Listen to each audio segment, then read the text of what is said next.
Good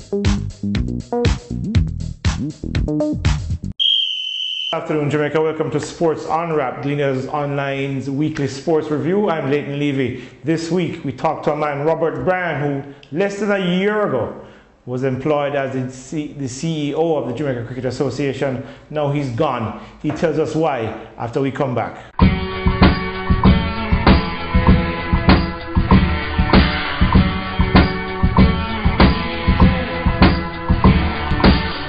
Welcome back to Gleaner's Sports Unwrapped. As we said before the break, last year, August 4 last year, Robert Bryan was employed by the Jamaica Cricket Association as the CEO, the man who was to chart the course for cricket in Jamaica for the future.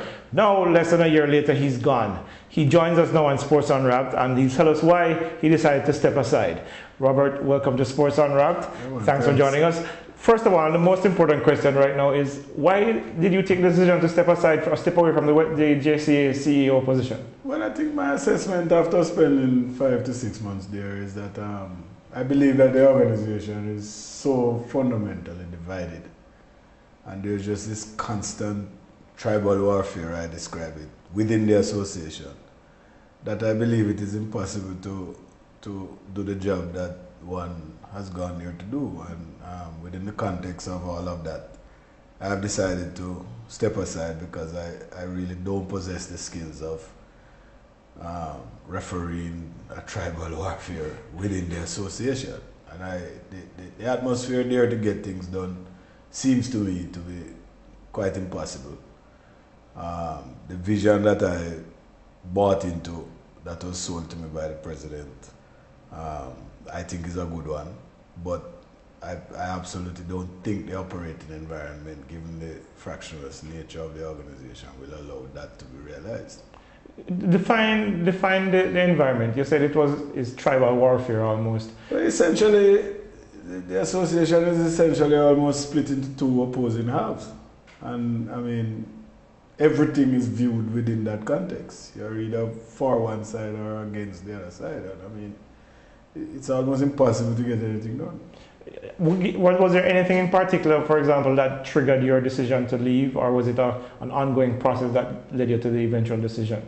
Well, the truth is that from I've gone there, it's an assessment of where the organization is, what state it is in, financially, organizationally, in terms of the products, etc. And as I've said before, I believe that the organization requires a complete revamping. It has to build back its credibility. It has to build back the base of its finances. It has to take some decisions about modernization and how it is going to position itself as a serious sports organization in the country. And I believe that the inability of the board to conduct its business in a way that would address these issues in the way that they need to is completely frustrated by the divisions and the way in which it unfolds on a day-to-day basis. I don't believe either at this point that half of that board accepts or believes or supports the modernization and the acquisition of a CEO. That you think is probably the main cause for the division? No, I don't think it's the main cause. I think that it is one of the areas that it manifests itself, and the way in which some of the business is done there it really doesn't lend itself to a professional environment. What do you think, though, as CEO, you've been there for 6 months, what do you think, have you put your finger on any one thing that is cause for the resistance to change? I mean, I know change is always hard to accept, but was there anything in particular? I think there is a struggle for power within the association, and those platforms seem to be very deep-rooted. And it's hard to understand some of the history of it, but what is clear is that it is a deeply entrenched division. Is there any way they can overcome it? I mean, you've walked away now because that's not your problem anymore, but for the future of cricket in Jamaica, is there any way in which those problems can be overcome? I think the association has to, the membership of the association has to take this thing seriously. I mean, the financial state of the association is in a very bad way. And this has arose mainly, I think, out of just systemic problems that the association has had for some time, which have not been addressed, primarily because of the inability of the different sides to come together. The vision that was outlined to me to get me there, I think, is a really good one. I've always had those discussions with the president, and I think I still believe that that is a viable direction. How do you build consensus around that? That's the problem. And do I believe that people are actually trying to arrive at consensus? In arriving at my decision, my answer to that is no. Do I believe that the election is going to resolve those issues? My answer to that is no. And therefore, one is facing a prolonged period of the same methodology. It really doesn't lend itself to being successful. Is there any circumstance under which you see yourself returning to that scenario? As a CEO, no, because I think the association has to come together and sort out its vision and what it wants to do. And the membership has to do that. And the determination to modernize itself has to come from the membership. It is not going to come from a CEO that is employed that may have the support of one or two elements within the association. The organization itself has to come to a view and by consensus want to get this done.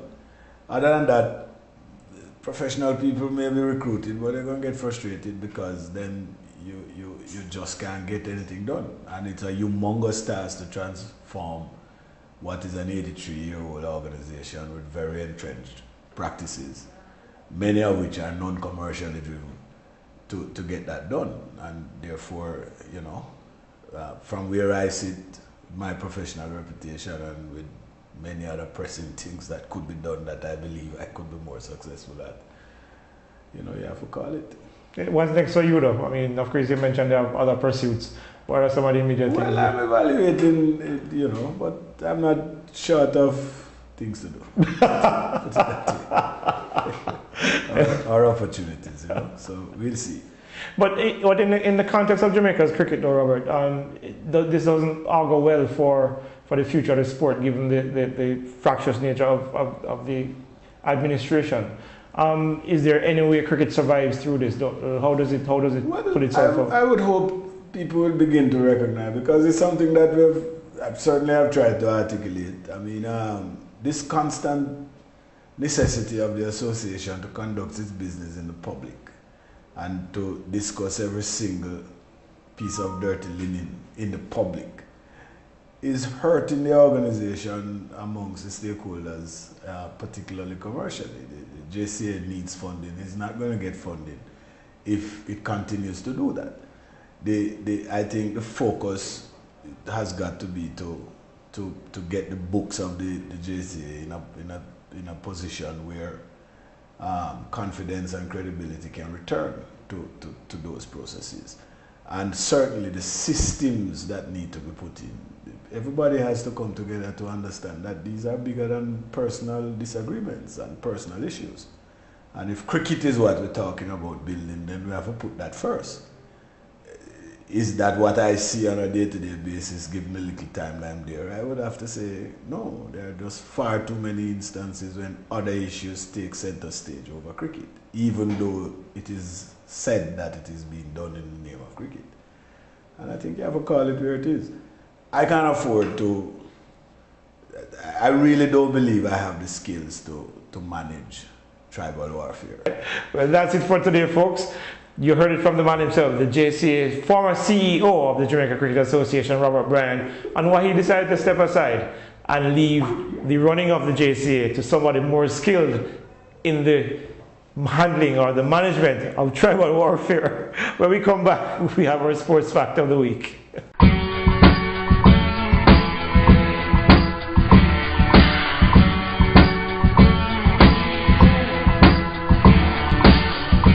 And that's it for this week, folks. That's Sportsunwrapped. Very interesting interview with Robert Bryan.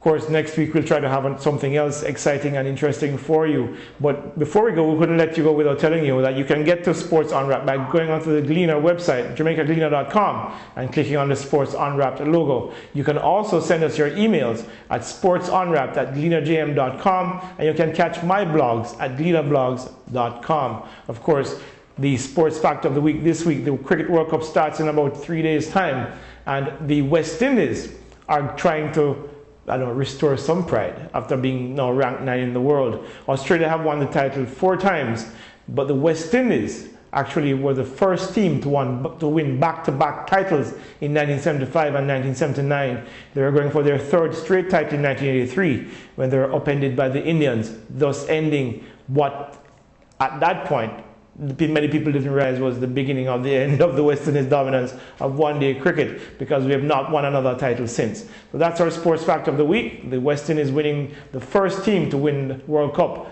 in back-to-back occasions. Until next week, this is Levy saying take care and be a good sport.